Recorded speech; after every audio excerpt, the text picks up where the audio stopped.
Part 1 की शुरुआत में हम एक अजीब सी जगह पर जिन नाम के एक बंदे को देखते हैं जो आसमान से गिर रहे आग के गोलों का सामना कर रहा था। तभी एक अजीब सी एनर्जी उसके ऊपर आकर उसे अपने अंदर खींच लेती है, जिसके बाद उसकी एज तेजी से बदलती हुई दिखती है। आगे वो अजीब सी एनर्जी जिन को एक अलग ही जगह पर पहुंचा देती है, जहां पहले से ही कुछ लोग खड़े थे जो जिन के आसमान से गिरने से थोड़ा हैरान थे। तभी जिन को होश आता है और चुपके से आसपास देखने पर उसे पता चलता है कि वो किसी दूसरी जगह पर आ गया है, इसलिए वो तब तक बेहोश होने का डिसाइड करता है जब तक उसे उस जगह का पता ना चल जाए। उसी वक्त वहाँ खड़ा एक जेकब नाम का लड़का अपने अंकल शेन से पूछता है कि ये लड़का कौन है जो अचानक से आसमान से गिर गया, क्योंकि ये हमारे परिवार से तो बिल्कुल नहीं है। जिसपे अंकल शेन जिन को देखकर कहते हैं कि इस लड़के की सांसें चल रही हैं, मतलब ये अभी जिंदा है। तभी अंकल शेन को एक आइडिया आता है और वो जिन को अपने कुछ लोगों के साथ घर भेज देता है। सबके जाने के बाद जेकब अंकल शेन से कहता है कि हेवनली फायर सेक्ट के लोग कल यहाँ पर आ जाएंगे, पर मिस अभी तक शादी के लिए तैयार नहीं है। जिस पर शेन बोलता है कि मिस बहुत ज्यादा जिद्दी है और वो ऐसे ही किसी से शादी नहीं करना चाहती। तो जेकब कहता है कि अगर ऐसा होगा तो हेवनली फायर सेक्ट के लोग पता नहीं हमारे साथ क्या ही करेंगे। लेकिन जेकब मन ही मन में इस बात से बहुत ही खुश था। तभी शेन हंसते हुए कहता है कि गॉड ने हमें इस सिचुएशन से बचाने के लिए इस फरिश्ते को यहाँ भेजा है, जिसकी शादी हम मिस से कराकर इस मुश्किल से बच जाएंगे। तो जेकब शेन से पूछता है कि क्या आप इस लड़के का बैकग्राउंड चेक नहीं करोगे। तो शेन उससे कहता है कि तुम इन सब बातों पर ध्यान मत दो और मैं मिस से बात करने जा रहा हूँ। ये सुनकर जेकब मन ही मन में गुस्सा हो जाता है, क्योंकि इसकी वजह से उसका कोई बना बनाया प्लान खराब हो रहा था। इस तरफ घर पहुंचने पर आसपास देखने के बाद जिन को लगता है कि ये लोग उसको नौकरों की तरह काम करवाने के लिए यहाँ लाए हैं। तभी दरवाजे की आहट सुनकर जिन फिर से बेहोश होने का नाटक करता है, जिसके बाद वहाँ पर अंकल शेन आते हैं और कहते हैं कि आखिरकार मैंने एक ऐसा लड़का ढूंढ लिया जो मिस से फेक मैरिज करके हमें हेवनली सेक्ट के लोगों से बचा लेगा। ये सुनकर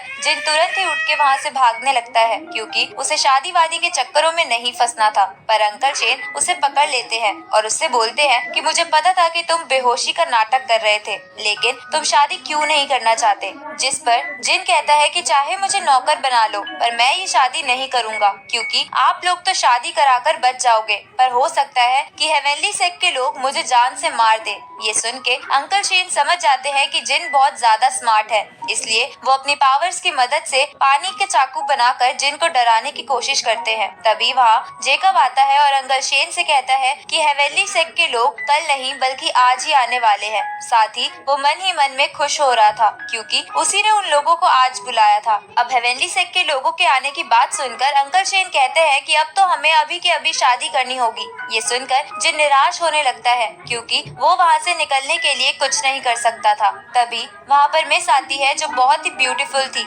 जिसे देखकर जिन भी बहुत ज्यादा खुश हो जाता है। इसके बाद मिस अंकल शेन से पूछती है कि आप मेरी शादी से रिलेटेड क्या बात करना चाहते थे। तभी जिन खड़ा होकर मिस से कहता है कि तुम्हें डरने की जरूरत नहीं है, अब तुम्हारा हस्बैंड यहाँ आ गया है। ये सुनकर मिस उसे जोर से चाटा मार देती है और कहती है कि मैं किसी से नहीं डरती, पर उन्हें हेवनली सेक्ट से बचाने के लिए शादी करनी ही पड़ती है। जिसके खत्म होने के बाद वहाँ पर हेवनली सेक्ट से एक बंदा आता है और चिल्लाकर मिस से कहता है कि तुम्हें पता है कि मेरे मास्टर तुमसे शादी करना चाहते थे, तो तुमने इससे शादी करने की हिम्मत कैसे की। ये सुनकर मिस उसे गुस्से में मारने के लिए आगे बढ़ती है, लेकिन शेन उसे रोककर उस बंदे से कहता है कि ब्रदर फ्रैंक, तुम गुस्सा मत करो, अब तो शादी हो चुकी है और ये उसका कॉन्ट्रैक्ट है। पर फ्रैंक उस कॉन्ट्रैक्ट को फाड़ कर कहता है कि मैं ऐसी शादी को नहीं मानता। इसके बाद फ्रैंक जिन के पास जाता है और उससे बोलता है कि जल्दी यहाँ से भाग जाओ, नहीं तो अंजाम तुम्हें पता ही है। जिसपे जिन सोचता है कि मुझे तो दोनों तरफ से धमकाया जा रहा है। तभी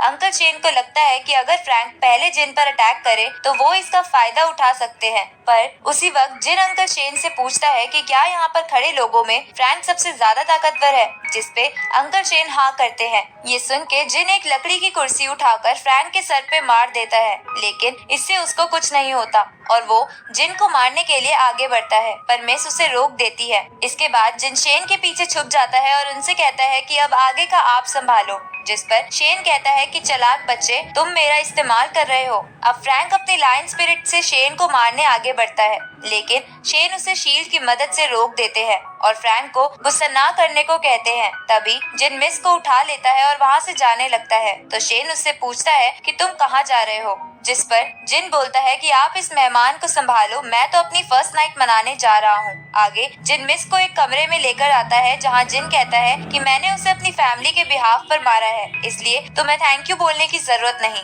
लेकिन मिस गुस्सा होकर कहती है कि बेवकूफ, तुमने मेरी फैमिली के लिए और मुसीबत खड़ी कर दी है। तो जिन कहता है कि अब हम दोनों पति पत्नी हैं और मैं अपनी वाइफ की इंसल्ट होते नहीं देख सकता। ये सुनकर मिस चिल्लाकर कहती है कि हमारे बीच कोई रिलेशन नहीं है और हमने बस तुम्हारा इस्तेमाल करा है, जिसके बदले तुम्हें पैसे मिल जाएंगे। जिस पर जिन कहता है कि क्या मुझे पैसे मिलेंगे। ये सुन के मिस को लगता है कि पैसों के बारे में सुन के जिन का माइंड बदल गया है, इसलिए वो उससे पूछती है कि तुम्हें कितने पैसे चाहिए। जिस पर जिन कहता है कि मुझे पैसे वैसे नहीं चाहिए, बल्कि बदले में आप मुझे ट्रेनिंग के लिए एक एक्सरसाइज बुक दे देना। तो मिस भी इसके लिए मान जाती है। साथ ही उसे बोलती है कि आज फ्रैंक यहाँ से नहीं जाएगा, इसलिए हमें सो जाना चाहिए। ये सुनकर जिन खुश होते हुए मिस के ऊपर कूद पड़ता है और उसे किस करने के लिए आगे बढ़ने लगता है, लेकिन मिस उसे फिर से चाटा मार के दूर फेंक देती है और उसे जमीन पर सोने को बोल देती है। अगली सुबह वहाँ पर अंकल शेन आते हैं और कहते हैं कि एक अच्छी खबर है कि फ्रैंक पूरी रात हल्ला मचाकर यहाँ से चला गया है, पर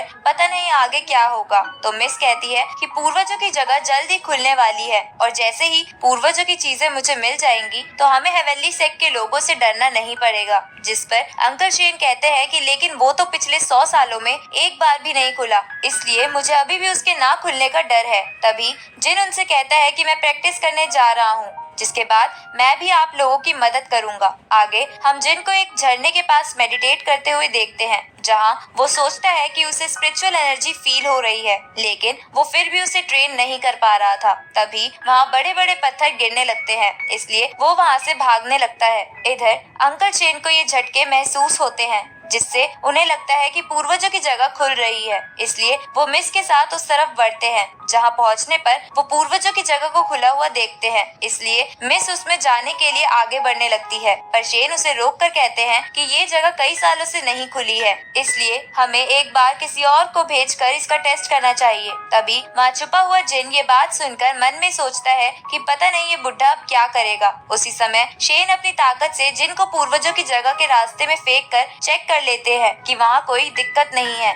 इसलिए वो मिस को भी आगे जाने की इजाजत दे देते हैं। तभी उस तरफ एक तीर आता है, जिसे चलाने वाला आदमी भी उस ट्रेजर को लेने आया था, पर मिस उस तीर से बच जाती है और शेन डैनियल से कहता है कि तुम अपनी फैमिली को क्यों धोखा देना चाहते हो। जिस पर डैनियल कहता है कि इस ट्रेजर पर हम सबका हक है, इसलिए मैं यहाँ आया हूँ। तभी मिस अपनी हेवनली पावर एक्टिवेट कर लेती है और उन पर अटैक करने लगती है, लेकिन वो सब उन अटैक से बच जाते हैं। तो मिस शेन से कहती है कि मैं आगे जा रही हूँ, इन लोगों को आप देखिए। तभी डैनियल जेकब को मिस के पीछे जाने को बोलता है, क्योंकि जेकब भी उनके साथ मिला हुआ था। ये सुनकर जेकब मिस के पीछे चला जाता है। आगे मिस और जेकब महल के अंदर जाके उस खास चीज के पास पहुंचते हैं, जहां पहुंचने पर मिस बोलती है कि जब ये चीज हमारी फैमिली के पास थी तब कोई भी हमसे फाइट करने की हिम्मत नहीं कर पाता था, लेकिन वक्त के साथ हम इस बारे में भूल गए और अब तो हेवनली सेक्ट भी हमारी इज्जत नहीं करता। तभी जेकब मिस को दूर फेंक कर कहता है कि ये खजाना मेरा है।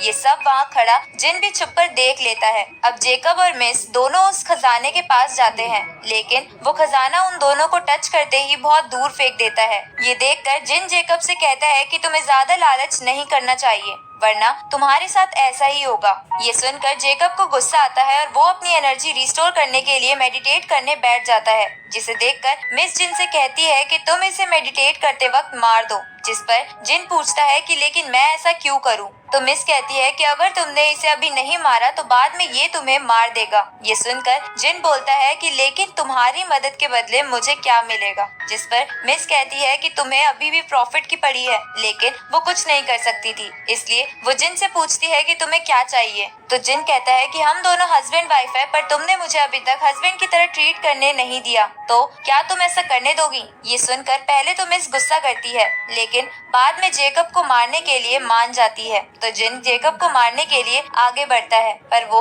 सही से तलवार भी नहीं पकड़ पा रहा था, जिसे देखकर मिस उससे पूछती है कि क्या तुमने कभी किसी को नहीं मारा? जिस पर जिन बड़ा चढ़ाकर कहता है कि मैंने कई लोगों को मारा है। तो मिस उसे बोलती है कि जल्दी से उसे मार दो। ये सुन के जिन अपनी तलवार को आगे बढ़ाता है, पर जेकब उसे रोक लेता है और उसकी तलवार ऊपर की तरफ फेंक देता है, जो छत के एक पत्थर में घुस जाती है। अब जेकब जिन को मारने के लिए खुश होने लगता है। तभी जिन उसे ऊपर देखने को कहता है। उसी समय उसके ऊपर छत वाला पत्थर आकर गिर जाता है। ये देखकर जिन को लगता है कि शायद जेकब मर गया। आगे मिस जिन से कहती है कि इस ट्रेजर के आसपास एक फॉर्मेशन बना है, जिसकी वजह से मैं इसके पास नहीं जा सकती, जो स्पिरिचुअल एनर्जी से कनेक्टेड है, इसलिए मुझे वो कनेक्शन तोड़ना होगा। इसके बाद मिस अपनी पावर एक्टिवेट करके फर्स्ट फॉर्मेशन के कनेक्शन को तोड़ देती है। तभी एक और फॉर्मेशन उसे दूर फेंक देता है और एक एनर्जी उसे चोट पहुंचाने के लिए उसकी तरफ आगे बढ़ती है, लेकिन बीच में जिन आ जाता है, जिसे वो एनर्जी लगने के बाद वही बातें याद आती है जब उसकी एज चेंज हो रही थी। तभी उस एनर्जी का असर खत्म हो जाता है और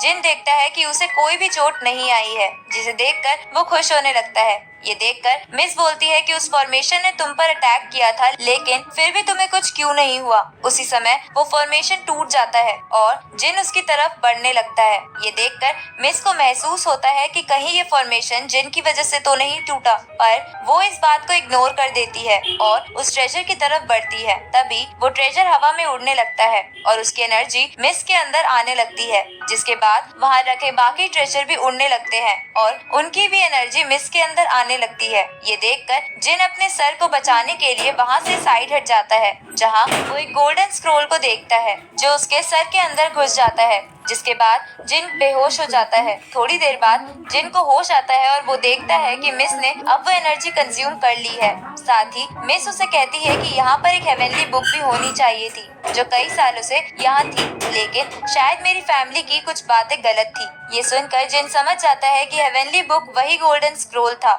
जो उसके सर में घुस गया है। तभी मिस उसे एक्सरसाइज स्क्रोल देकर कहती है कि मैं अपनी एनर्जी रिस्टोर करने के लिए मेडिटेट कर रही हूँ, तब तक तुम आसपास ध्यान रखना। तो जिन भी अपनी वाइफ के कहने पर ये मान जाता है। थोड़ी देर बाद वहाँ शेन अपने साथियों के साथ आता है और मिस से पूछता है कि क्या आपने एनर्जी कंज्यूम कर ली, जिस पर मिस हाँ करती है। तभी शेन जिन को वहाँ देखता है, जिसे देखकर वो कहता है कि क्या तुम अभी तक नहीं मरे। इसके बाद शेन जिन को मारने के लिए एक एनर्जी बॉल बनाते हैं, क्योंकि उनके अकॉर्डिंग अब उन्हें जिन की कोई जरूरत नहीं थी और इस फेक मैरिज की वजह से मिस की रेप्यूटेशन भी खराब हो सकती थी। पर मिस जिन के सामने आ जाती है और शेन को कहती है कि इसमें इसका कोई लेना देना नहीं है, इसलिए हमें इसे जाने देना चाहिए। पर शेन इसके लिए नहीं मानता और अपनी एनर्जी बॉल इस्तेमाल करने के लिए आगे बढ़ता है। तभी जिन मिस का गला पकड़ लेता है और कहता है कि अगर तुम आगे बढ़े तो मैं इसे मार दूंगा। ये देखकर शेन उसे कहते हैं कि तुम मिस को छोड़ दो और मैं तुम्हें यहाँ से जाने दूंगा। जिस पर जिन कहता है कि बुड्ढे, तुमने मेरा बहुत इस्तेमाल किया है और तुम्हें लगता है कि मैं तुम्हारा विश्वास कर लूंगा। ये सुनकर शेन अपनी एक सीक्रेट टेक्निक इस्तेमाल करता है, जिसकी वजह से जिन की पूरी बॉडी जम जाती है और मिस जिन से छूटकर शेन के पास आ जाती है। तभी जिन उस बुक की स्पिरिचुअल एनर्जी की मदद से उस बर्फ को बड़ी आसानी से तोड़ देता है और शेन की तरफ एक अटैक करता है, जिसे शेन अपनी शील्ड की मदद से रोकने की कोशिश करता है, पर वो ऐसा नहीं कर पाता और दूर जाकर गिरता है। इसके बाद जिन एक तलवार लेकर शेन के पास जाता है और कहता है कि बुड्ढे, आज मैं तुम्हें नहीं छोड़ूंगा। तभी हम छत से एक पत्थर को उनकी तरफ आते देखते हैं और इसी के साथ ये एपिसोड यहीं खत्म होता है।